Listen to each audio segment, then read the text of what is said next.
ಈಗ ನಾವೇನು ತಪ್ಪು ಮಾಡಿಲ್ಲ ಅನ್ನೋದು ಮನವರಿಕೆ ಆಗಿದೆ ಅಂತ ಯತೀಂದ್ರ ಅವರು ಹೇಳ್ತಾ ಇದ್ದಾರೆ. ಮಾಜಿ ಶಾಸಕ ಹಾಗೂ ಸಿಎಂ ಪುತ್ರ ವಿಧಾನ ಪರಿಷತ್ನ ಸದಸ್ಯ ಯತೀಂದ್ರ ಅವರು ಹೇಳ್ತಾ ಇರೋದು. ತಂದೆಯ ವಿರುದ್ಧ ಪ್ರಾಸಿಕ್ಯೂಷನ್ಗೆ ಯತೀಂದ್ರ ಅವರು ಬೇಸರವನ್ನ ವ್ಯಕ್ತಪಡಿಸಿ ಮಾತನಾಡಿದ್ದಾರೆ. ಏನು ಹೇಳಿದ್ದಾರೆ ನೋಡೋಣ. ಹೌದು, ಇವತ್ತು ಇಡೀ ಕರ್ನಾಟಕ ರಾಜ್ಯದಾದ್ಯಂತ ಪ್ರತಿಯೊಂದು ಜಿಲ್ಲೆಗಳಲ್ಲೂ ಕೂಡ ನಮ್ಮ ಕಾಂಗ್ರೆಸ್ ಪಕ್ಷದ ವತಿಯಿಂದ ಆಯಾಯ ಜಿಲ್ಲಾ ಕಾಂಗ್ರೆಸ್ ಸಮಿತಿಗಳು ಜಿಲ್ಲಾಧಿಕಾರಿಗಳ ಕಚೇರಿಗೆ ಹೋಗಿ ರಾಷ್ಟ್ರಪತಿಯವರಿಗೆ ಜಿಲ್ಲಾಧಿಕಾರಿಗಳ ಮೂಲಕ ಮನವಿ ಪತ್ರ ಕೊಡ್ತಾ ಇದ್ದೀವಿ. ಏನು ರಾಜ್ಯಪಾಲರು ಪ್ರಾಸಿಕ್ಯೂಷನ್ಗೆ ಅನುಮತಿ ಕೊಟ್ಟಿದ್ದಾರೆ, ಇದು ಕಾನೂನು ಬಾಹಿರ, ಇದು ಸಂವಿಧಾನ ಬಾಹಿರ, ಇದನ್ನ ನಾವು ಖಂಡಿಸ್ತೀವಿ. ಹಾಗಾಗಿ ಒಂದು ಅನುಮತಿಯನ್ನು ಕೊಟ್ಟಿದ್ದಾರೆ, ಅದನ್ನ ರದ್ದು ಮಾಡಬೇಕು ಅಂತ ಹೇಳಿ ನಾವು ಮನವಿ ಪತ್ರನ ಕೊಡ್ತಾ ಇದ್ದೀವಿ. ಹೌದು, ಇದು ಯಾರಿಗೇ ಆಗಲಿ ಸ್ಪಷ್ಟವಾಗಿ ಗೊತ್ತಾಗುತ್ತೆ ಇದು ರಾಜಕೀಯ ಪ್ರೇರಿತ ಅಂತ.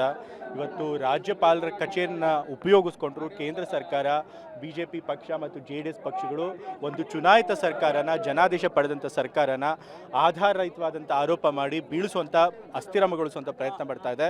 ಇದು ಪ್ರಜಾಪ್ರಭುತ್ವಕ್ಕೆ ಬಹಳ ಅಪಾಯಕಾರಿಯಾದದ್ದು. ಇದು ಬರೀ ಸಿದ್ದರಾಮಯ್ಯ ಪ್ರಶ್ನೆ ಮಾತ್ರ ಅಲ್ಲ, ಇವತ್ತು ಯಾವುದೇ ಒಂದು BJP ಇತರ ಸರ್ಕಾರಗಳ ಅಸ್ತಿತ್ವದ ಪ್ರಶ್ನೆ ಕೂಡ. ಯಾಕೆ ಅಂತಂದರೆ ಇದೇ ರೀತಿ ಯಾವ CM ಮೇಲೆ ಮಾತ್ರ ಕೂಡ ಯಾವುದೇ ಖಾಸಗಿ ವ್ಯಕ್ತಿ ದೂರು ಕೊಟ್ಟು ಆ ದೂರಿನ ಆಧಾರದ ಮೇಲೆ ಇವರು ಪ್ರಾಸಿಕ್ಯೂಷನ್ಗೆ ಅನುಮತಿ ಕೊಟ್ಟರೆ ಯಾವ ಸರ್ಕಾರಗಳು ಕೂಡ ಉಳಿಯೋದಕ್ಕೆ ಸಾಧ್ಯ ಆಗೋದಿಲ್ಲ.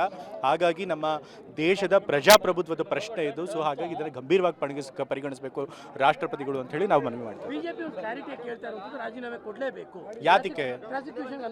ಯಾತಕ್ಕೆ ಇವಾಗ ನೋಡಿ, ಅವರು ಕಾನೂನುಬದ್ಧವಾಗಿ ಸ್ಯಾಂಕ್ಷನ್ ಕೊಟ್ಟಿದ್ದರೆ ಅವಾಗ ರಾಜೀನಾಮೆ ಕೊಡಬೇಕಾಗಿತ್ತು. ಬಟ್ ಆದರೆ ಅವ್ರು ಏನೂ ಕೂಡ ಕಾನೂನುಬದ್ಧವಾಗಿ ಮಾಡಿಲ್ಲ, ಸಂವಿಧಾನ ಬಾಹಿರವಾಗಿ ಮಾಡ್ತಿದ್ದಾರೆ. ಅಸಂವಿಧಾನಿಕವಾಗಿ ಅವರು ಸ್ಯಾಂಕ್ಷನ್ ಕೊಟ್ಟಿದ್ದಾರೆ. ಈ ರೀತಿ ಅಸಂವಿಧಾನಿಕವಾಗಿ ನಮ್ಮ ಮೇಲೆ ಪ್ರಹಾರ ಮಾಡಿದಾಗ ನಾವು ಅವ್ರ ವಿರುದ್ಧವಾಗಿ ಪ್ರತಿಯಾಗಿ ನಿಂತ್ಕೊಳ್ಳೇಬೇಕಾಗುತ್ತೆ. ರಾಜೀನಾಮೆ ಕೊಟ್ಟು ಓಡೋಕ್ಕಾಗೋದಿಲ್ಲ, ನಾವು ಕೂಡ ಫೈಟ್ ಮಾಡಬೇಕಾಗುತ್ತೆ. ಪ್ರಜಾಪ್ರಭುತ್ವವನ್ನು ಉಳಿಸುವಂಥದ್ದು ನಮ್ಮ ಕರ್ತವ್ಯ ಕೂಡ. ಇವತ್ತು ಈ CM ಮೇಲೆ ಮಾಡ್ತಾರೆ, ಮುಂದೆ ಬರುವಂಥ CM ಮೇಲೂ ಕೂಡ ಮಾಡಲ್ಲ ಅಂತ ಏನು ಗ್ಯಾರಂಟಿ? ಸೊ ಆಗಲೂ ಕೂಡ ಇದೇ ರೀತಿ ಕಾನೂನು ಬಾಹಿರವಾಗಿ ಮಾಡಿದಾಗ, ಕಾನೂನು ಬಿಟ್ಟು ಮಾಡಿದಾಗ ನಾವು ಕೈ ಕೊಟ್ಕೊಂಡು ಕೂತ್ಕೊಳ್ಳೋಕ್ಕಾಗೋದಿಲ್ಲ. ಹಾಗಾಗಿ ಇದ್ರ ವಿರುದ್ಧ ನಾವು ಹೋರಾಟ ಮಾಡಲೇಬೇಕು. ಇವಾಗ ನಾವು ಕಾನೂನಾತ್ಮಕವಾಗೂ ಹೋರಾಟ ಮಾಡ್ತೀವಿ ಮತ್ತು ರಾಜಕೀಯವಾಗ್ಲೂ ಕೂಡ ಹೋರಾಟ ಮಾಡ್ತೀವಿ. BJP ಅವರು ಈ ರೀತಿ ಏನು ತಮ್ಮ ಅಧಿಕಾರನ ದುರುಪಯೋಗ ಮಾಡಿಸ್ಕೊಂಡು ಎಲ್ಲ BJP ಇತರ ಸರ್ಕಾರಗಳನ್ನ ಕೆಡವಿ ತಾವು ದೇಶದಲ್ಲಿ ಏಕಸ್ವಾಮ್ಯಾಧಿಪತ್ಯವನ್ನು ಸ್ಥಾಪಿಸಬೇಕು ಅಂತ ಪ್ರಯತ್ನ ಪಡ್ತಿದ್ದಾರೆ. ಅದಕ್ಕೆ ನಾವು ಅವಕಾಶ ಕೊಡೋದಿಲ್ಲ. ಹಾಗಾಗಿ ಕಾನೂನು